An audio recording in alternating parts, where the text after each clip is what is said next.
Welcome, Sagittarius. This is Regina from Pacific Tarot, getting ready to do your March general reading. The new moon in Pisces has afforded Venus's movement into Aries. And this is framing a time of positive release of the past, of endings, creating closures, and really anchoring ourselves in who we are now and where we come from. So that is framing the ability to move forward towards the things that we love and that make us feel good. So let's get started, Sagittarius, with your overall energy for the month of March, the Moon card. The Moon card is all about the intense levels of information that are bubbling up for you from the various levels of your consciousness. You are deeply tapped into the collective unconscious, but your subconscious is really facilitating lots of alignment information. There is a pretty clear link between what you ask for and what you receive. This is a time of meditation, prayer for you, and really aligning yourself with all the invisible forces of support that exist around you. You are surrounded and protected. And for many Sagittarians, this is a lifelong experience. However, in the last few years, it has taken a different cast and has brought us into our more authentic, rooted sense of self, why we do what we do, why we aspire the way we have, and an opportunity to look at habits that have been holding us back. And so we may not have looked the way we looked on the surface. I have a Sagittarius rising, so I can testify to the change, a slight change in the outward, adventurous, cheerleading energy that has been turned inward in support of this specific journey to really understand who is helping us, where we get support and inspiration from, and how best to proceed forward with greater authenticity. In the past, we have the Seven of Cups, the Ace of Swords, and the Sun card.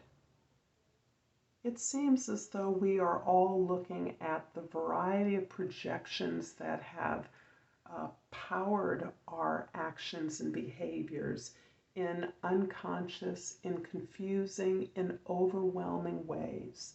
So this particular lunation has focused on the sense of overwhelm, confusion, and of information that is available to us, coming from places that cannot be easily articulated or even identified. And this has indeed sparked this new revelation, this new openness to spiritual guidance, this new desire and endeavor to pray, to focus our intentions, to improve, clean up our intentions, so that we are actually moving towards our happiness and our joy through our deeper understanding of who we are. This is a time of really stripping away the complexity of desires, aspirations, many of them a result of our conditioning, many of them simply ways to feel better about bad things that have happened to us. And in really addressing the nature of those and releasing those illusions, divesting us of our false dreams and just inappropriate distractions. That's the word I'm looking for. The distractions that actually have kept us from happiness, in our willingness to run off in 1,000 different directions around things that would make us feel better or allow us to escape from difficulties that are in fact within ourselves. This is a huge change for you. an opportunity for you to reground yourself in who you truly are, and in that way release your gifts, your naturally occurring talents and abilities, so that you are enjoying every step of your process, every step of work, joy, relationships, in a way that reminds your team of the service you're providing. And in that way uplifts and creates joy in even the most difficult work. In the present, we have the Nine of Swords, the Chariot card, and the Six of Pentacles.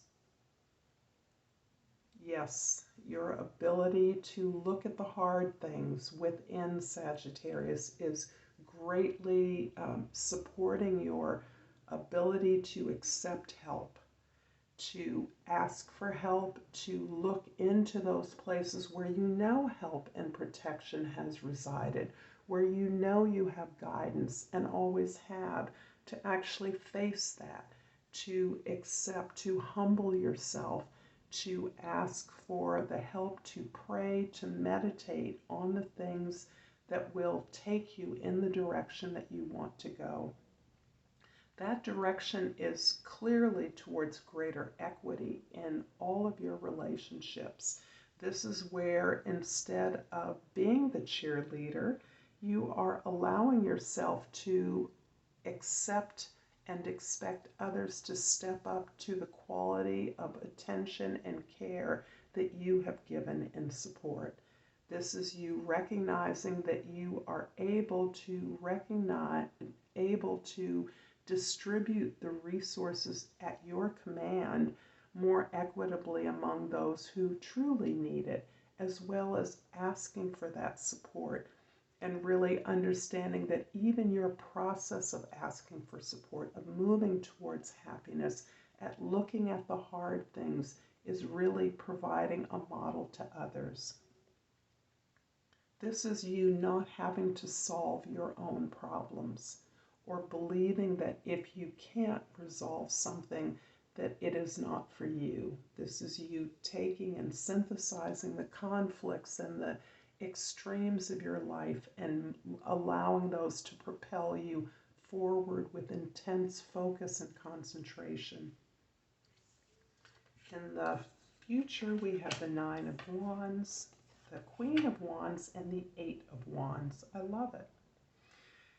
You are physically exhausted by the amount of energy and investment that it has required to look at who you are, to look within, to address those resources, skills, challenges you faced for yourself on your own terms. You have resisted the temptation to run away. Instead, you realize these investments, this hard work you've done, have really grown your sense of confidence and passion and clarity about what is of vital importance and necessity to you. In this sense of authentic purpose, passion, and enthusiasm that is your signature, Sagittarius, you are using that power to coalesce your team, your co-creators, your peers, other people you work with, your family members, into a direction, into movement, into action that is having a very dramatic impact on your environment and is creating new and exciting opportunities. I'm going to clarify the Chariot card in the middle of your reading, in the present with the Hanged Man, and the Nine of Swords, a repeat. And these cards come up as a confirmation of how this healing work is ongoing in your life. How once you begin this process of looking honestly at the things that don't work, at those things that don't serve you, and taking some responsibility, allowing yourself to grieve and forgive yourself for having made mistakes, for being misaligned, for believing someone else could do something for you that you could do for yourself, that you are now doing for yourself, is really allowing you the opportunity to move and perceive how you need to change your thinking. Just noticing all the green at the bottom here is really testifying to the Hanged Man, really looking at the difficulties and challenges, the information that's out there, and really distilling that, recognizing how much more you can empower the opportunities in your life by a shift in the way that you see things, a shift in your understanding of where you sit on the planet. I'm going to finish up this reading, Sagittarius, with an oracle card, and hope that if this reading is resonating with you, you will like and subscribe to my channel. And Pacific Tarot, and I pulled change. I understand that nothing can grow or evolve without movement. I thank you so much for your time. I look forward to seeing you again. Until then, namaste.